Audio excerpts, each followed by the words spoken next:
Me llamo Rosa María Santos López. Tengo 42 años. Y pasé los últimos 17 años siendo invisible dentro de la mansión más grande de Monterrey.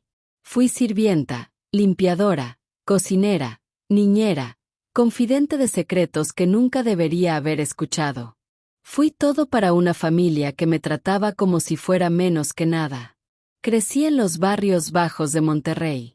Mi padre era trabajador de construcción. Mi madre cosía ropa para ganar dinero extra.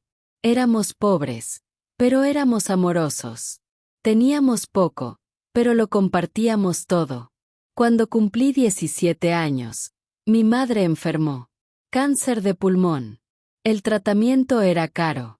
Mi padre trabajaba 16 horas al día, pero no era suficiente.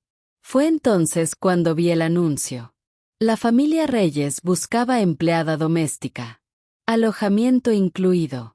Salario decente. Fue como si el universo me estuviera ofreciendo una salida.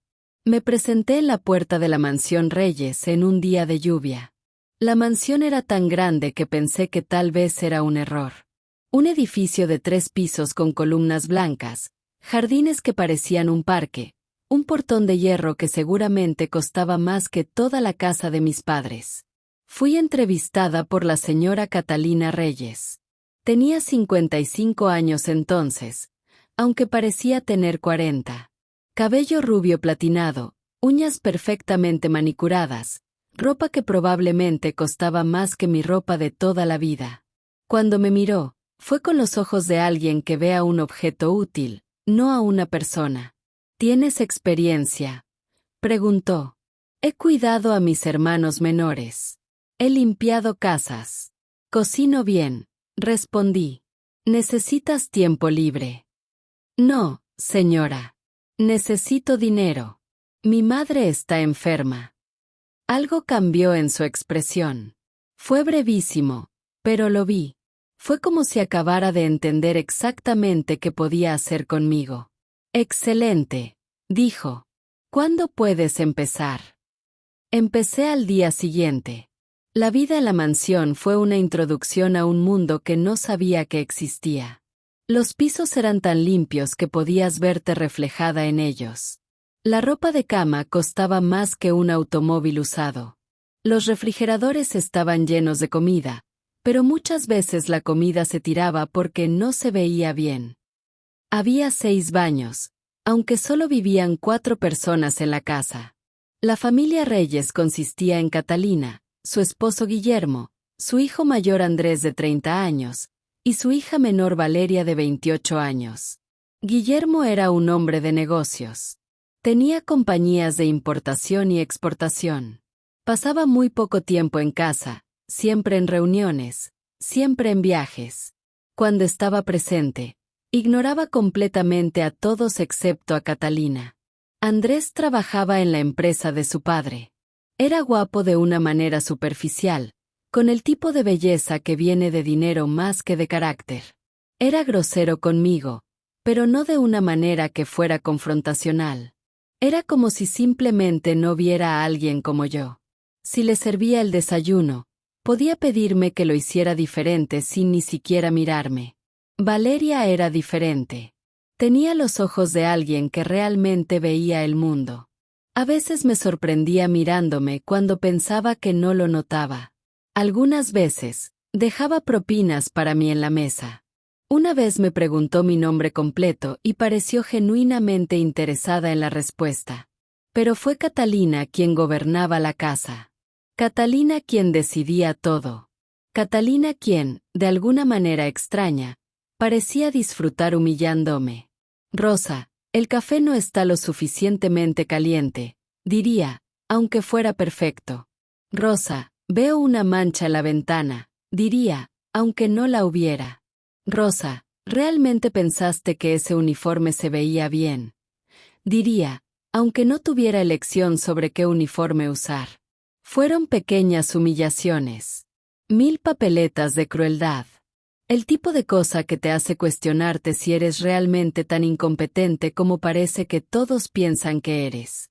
Pero peor que las humillaciones de Catalina fue algo que sucedió durante mi tercer año en la mansión. El señor Guillermo comenzó a hacerme insinuaciones inapropiadas. Al principio, fue sutil. Una mano que se tocaba demasiado tiempo cuando me pasaba una taza. Comentarios sobre mi apariencia que no eran maliciosos en la superficie, pero que se sentían incorrectos en las profundidades. Un día, me acorraló en la cocina cuando no había nadie alrededor. «Eres bonita, Rosa. Para alguien en tu posición», dijo, con su mano en mi hombro. Me alejé. «Señor, eso no es apropiado». ¿Apropiado?, preguntó con una sonrisa fría. «Decidimos que es apropiado en esta casa, ¿no es así?». Fue entonces cuando Catalina entró. Vio la mano de su esposo en mi hombro. Vio la expresión en mi cara. Y en lugar de estar furiosa con él, estaba furiosa conmigo. «¿Qué está sucediendo aquí?», preguntó. «Nada, cariño», dijo Guillermo, retirando su mano como si quemara. «Solo preguntaba sobre la cena». Catalina me miró con desprecio absoluto. «Rosa, no quiero que intentes seducir a mi esposo. Eres una empleada. Actúa como tal». «Señora, yo no». «Silencio. Preparas la cena. Luego te vas a tu habitación. No quiero verte». Esa noche, lloré en mi pequeña habitación del ático. Lloré porque sabía exactamente lo que acababa de suceder. Sabía que sin importar lo que hiciera, sin importar lo inocente que fuera, siempre sería culpada. Sabía que estaba completamente sola en esa casa. Sabía que no tenía derechos, no tenía voz, no tenía protección. Pero no podía dejar el trabajo. Mi madre todavía estaba enferma. Mi padre todavía no ganaba suficiente. Yo era el único colchón entre mi familia y la ruina financiera completa. Así que me quedé. Y cada día después de eso, traté de ser invisible. Traté de no llamar la atención. Traté de simplemente existir en el espacio que me fue asignado. Durante 17 años, fui parte del mobiliario de la Casa Reyes. Vi a Andrés tener relaciones fallidas. Vi a Valeria intentar encontrar su propósito en un mundo que no la dejaba. Vi a Guillermo envejecer, su energía y su atención se desvaneciendo. Vi a Catalina volverse más amargada cada año que pasaba, como si la vida le debiera algo que nunca le fue entregado. Mi madre murió cuando yo tenía 25 años. Fue rápido. Al final, un fin de semana en el hospital, y luego se fue. Mi padre sobrevivió solo otros 2 años después de eso. Una infección que se negó a irse. Una debilidad que se apoderó de él sin aviso. De repente, no tenía familia. Pero seguía trabajando para los Reyes. Porque para entonces, la mansión era lo único que tenía. Mis colegas eran lo único que parecía importarme. Y aunque no me amaban, al menos me conocían. Fue un sábado por la mañana cuando llegó el abogado. El señor Martínez, un hombre de 60 años con gafas que siempre se caían por su nariz, pidió que reuniera a toda la familia en la sala de estar. No se me pidió que fuera, por supuesto. Me quedé en la cocina, preparando café, intentando no escuchar. Pero pude escuchar. Las voces comenzaron tranquilas. Luego se volvieron más altas. Luego se convirtieron en gritos. «¿Qué quieres decir con que hay una hija?», gritó Catalina. «Una hija de Guillermo», dijo el abogado. «Nacida hace 42 años. Madre fue una mujer con la que tuvo una relación antes de casarse». Escuché a Guillermo negar. Escuché a Andrés preguntar sobre el dinero. Escuché a Valeria hacer preguntas morales sobre esto. Y escuché a Catalina hacer una rabia pura. «¿Dónde está?», preguntó Catalina. «¿Dónde está esta mujer que sale del nada reclamando dinero?». «Ella no está reclamando nada», dijo el abogado. «Ni siquiera sabe que existe. Pero el testamento de su madre, que falleció hace 3 años, dejaba constancia de esto. Y Guillermo, sus bienes, una parte significativa de su patrimonio, pertenece legalmente a esta mujer. ¿Cuánto?, preguntó Andrés, y escuché el miedo en su voz. 30% de todo. La empresa, las propiedades, las inversiones. Todo. Cuando el abogado leyó el nombre, literalmente caí de rodillas en la cocina. Rosa María Santos López. Mi nombre. Era yo. Salí de la cocina en un estado de shock absoluto. Subí las escaleras como una autómata. Pasé la sala de estar donde la familia estaba discutiendo, donde el abogado me miraba con una expresión que era mitad simpatía, mitad curiosidad. Fui a mi habitación. Me encerré en ella. Y pasé las siguientes 2 horas intentando procesar la realidad que acababa de descender sobre mi cabeza. El abogado finalmente vino a verme. Tocó a la puerta suavemente. «Señorita Santos», dijo cuando abrí la puerta. «Podemos hablar». Bajamos a la sala de estar. La familia me miraba como si acabara de aparecer de la nada. Como si no hubiera estado viviendo en la casa durante 17 años. Catalina parecía como si fuera a vomitar. «Señorita Santos», comenzó el abogado, «su padre, Guillermo Reyes, tuvo una relación con su madre hace 42 años. Su madre guardó este hecho en secreto. Pero cuando falleció hace 3 años, dejó constancia de esto a través de su testamento. Solicitó que se realizara una prueba de ADN. Recientemente, los resultados han confirmado que es la hija biológica del señor Reyes». «Eso es imposible», dijo Catalina. «Es ridículo. Ella es nuestra empleada».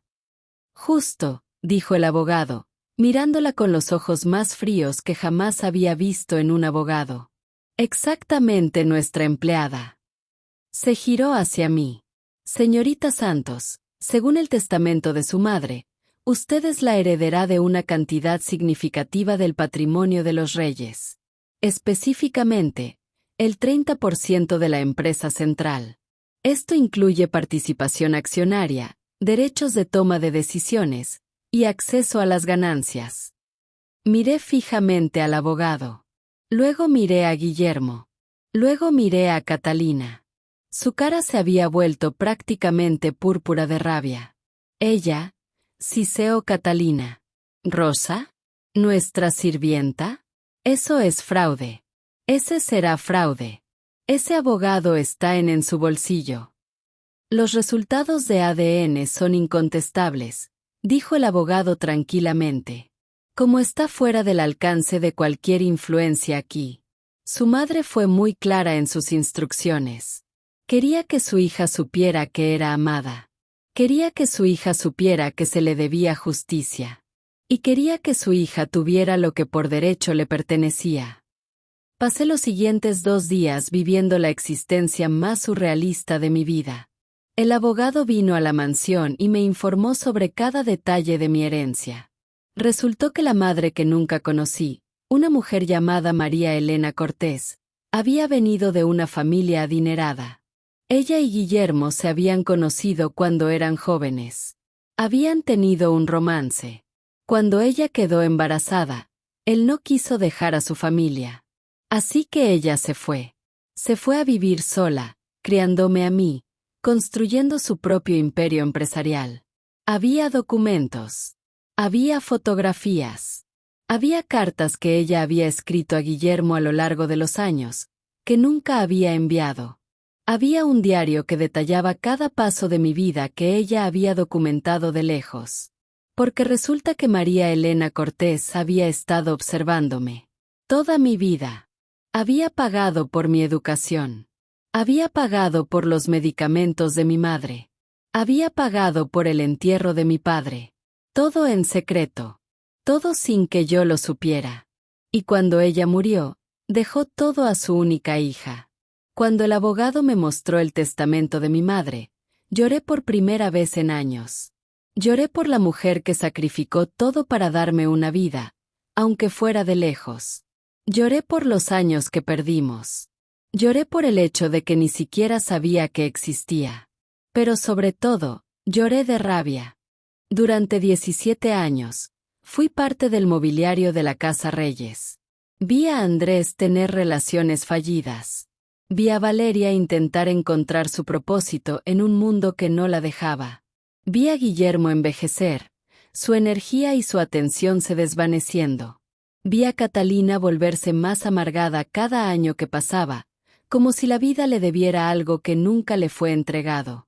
Mi madre murió cuando yo tenía 25 años. Fue rápido. Al final, un fin de semana en el hospital, y luego se fue. Mi padre sobrevivió solo otros 2 años después de eso.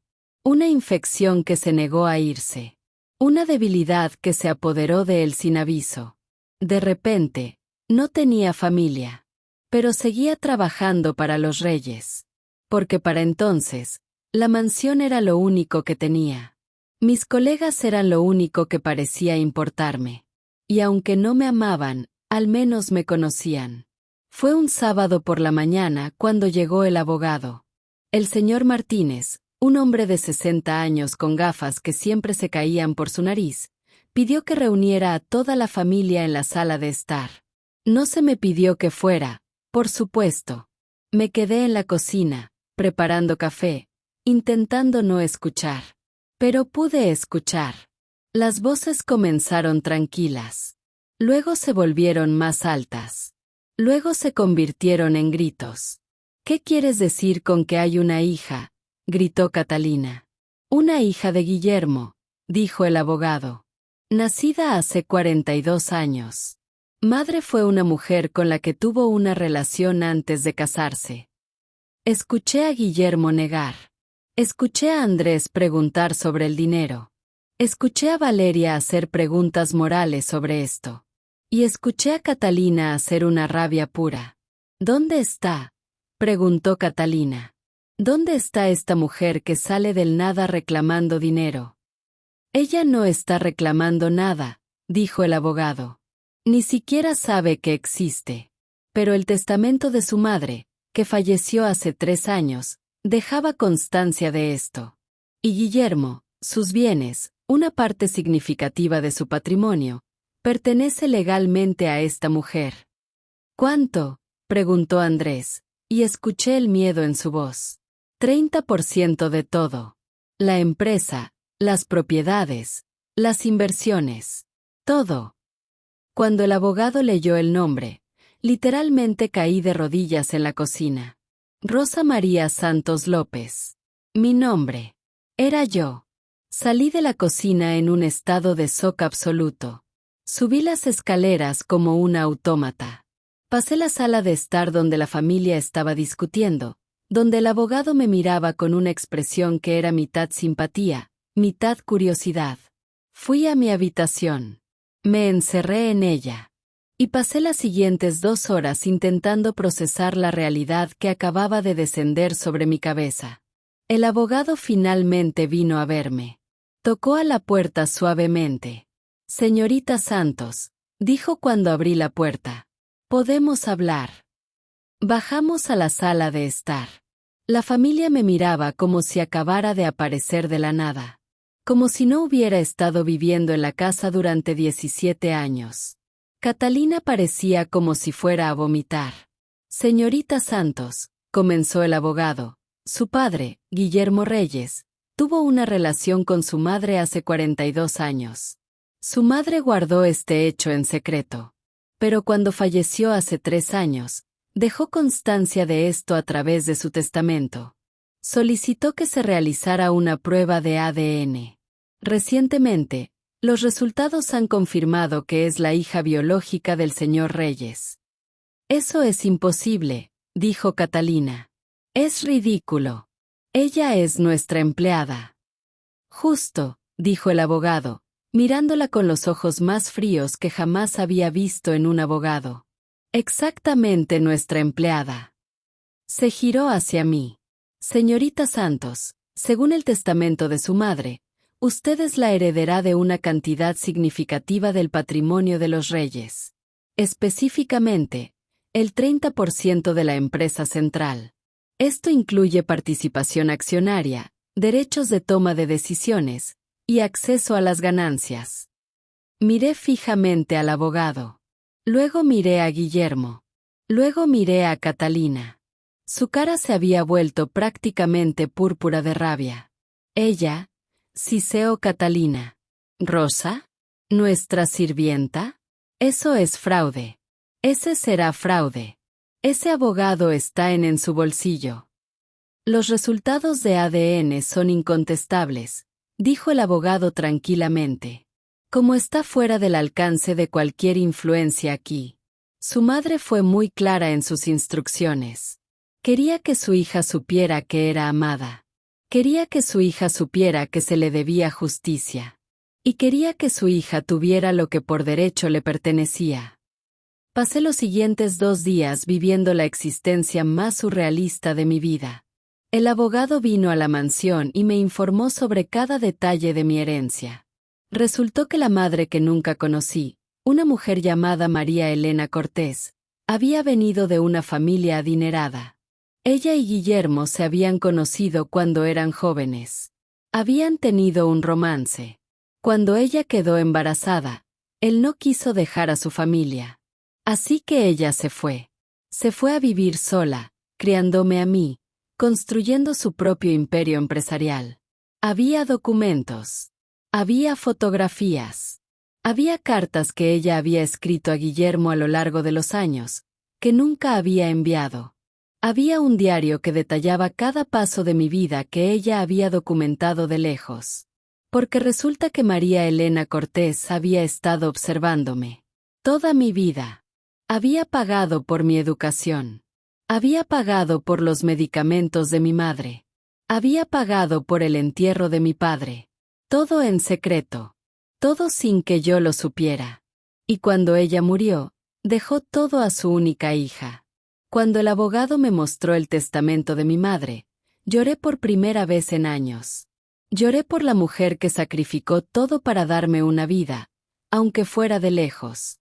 Lloré por los años que perdimos. Lloré por el hecho de que ni siquiera sabía que existía. Pero sobre todo, lloré de rabia. Pasé los siguientes 6 meses aprendiendo el negocio de mi madre. Me rodeé de gente inteligente. Gente que sabía que podía aprender. Gente que creía que aunque no tenía experiencia, tenía algo más valioso: hambre. Descubrí que mi madre, María Elena, había construido algo increíble. Había comenzado como una innovadora en tecnología. Había revolucionado la industria con sus patentes y sus enfoques. Había comenzado como trabajadora. Exactamente como yo. Leí sus biografías. Vi sus entrevistas. Escuché sus palabras de sabiduría. Y en muchas formas, sentí como si estuviera teniendo una conversación con ella a través del tiempo. El éxito, dijo una vez en una entrevista, no viene de quien eres al principio. Viene de quien tienes el coraje de convertirte. Decidí convertirme en alguien digno de la herencia que me había dejado. Comencé a dirigir las empresas con humildad. Escuché a mis empleados. Pregunté sobre sus vidas. Aprendí sus nombres. Porque sabía exactamente lo que era ser ignorada. Y no iba a permitir que sucediera bajo mi vigilancia. La empresa comenzó a prosperar de formas que no lo había hecho en años. No porque yo fuera un genio de los negocios, sino porque comencé a tratar a los empleados como lo que realmente eran: seres humanos con mentes y sueños y capacidades. Valeria vino a verme una vez. Dijo que quería disculparse por su familia. Dijo que ella sabía que su madre había sido cruel. Dijo que ella quería tener una relación conmigo. Pasamos un año conociéndonos. Y descubrí que Valeria era una persona decente atrapada en una familia de gente que no lo era. Era inteligente. Era amable. Era todo lo que su madre no era. Le ofrecí un trabajo en la empresa. Un puesto en relaciones comunitarias. Ella aceptó. Y lentamente, se convirtió en alguien con quien podía realmente hablar. Se convirtió en una amiga. Guillermo murió 3 años después de mi herencia. Su muerte fue tranquila, casi anticlimática. En su testamento, me dejó una carta. La abrí con las manos temblando. Querida Rosa María, decía, he cometido muchos errores en mi vida. El mayor de ellos fue no estar allí para ti cuando deberías haber necesitado que lo fuera. Tu madre fue una mujer extraordinaria. Y tú has resultado ser aún más extraordinaria. Espero que un día puedas perdonarme. Nunca lo perdoné completamente. Pero comprendí. Y comprendimiento, descubrí, es a menudo suficiente. Catalina vivió otros 10 años después de Guillermo. Se volvió cada vez más amargada, cada vez más sola. Andrés se casó pero se divorció rápidamente. Sus vidas se convirtieron en una existencia vacía, un monumento a lo que podría haber sido si hubieran elegido la bondad en lugar de la crueldad. La mansión azul, la casa donde trabajé durante 17 años, fue eventualmente vendida. Compré los terrenos. Transformé la mansión en un centro de capacitación para mujeres de bajos ingresos. Un lugar donde chicas como yo podrían aprender habilidades comerciales. Un lugar donde podrían aprender que su origen no determinaba su destino.